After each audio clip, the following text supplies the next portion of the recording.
Media sosial diramaikan dengan rekaman momen rudal Rusia menyerang posisi tentara Ukraina. Rekamannya diunggah di Telegram Kementerian Pertahanan Rusia pada Jumat 23 Agustus 2024. Dalam keterangan unggahan disebutkan, inilah momen perburuan malam yang dilakukan Mi-28. Awak Mi-28NM menyerang konsentrasi tenaga dan peralatan militer Ukraina di wilayah perbatasan Kursk. Serangan itu dilakukan dengan rudal anti-tank yang dipandu terhadap sasaran Ukraina yang diintai. Penerbangan ini disebut dilakukan dengan menggunakan kacamata penglihatan malam dan perangkat pencitraan termal baru yang memungkinkan mencapai target baik siang maupun malam.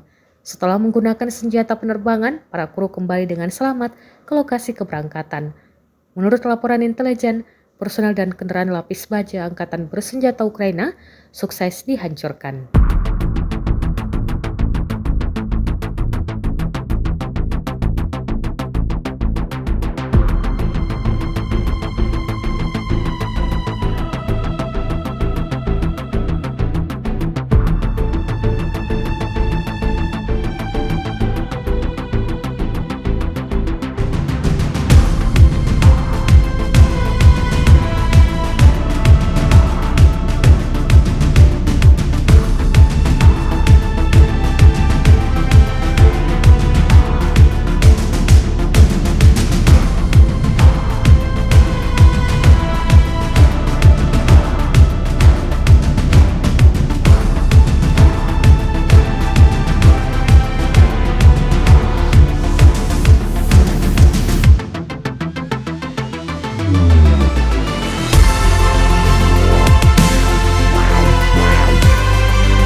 Download Tribun X sekarang, menghadirkan lokal menjadi Indonesia.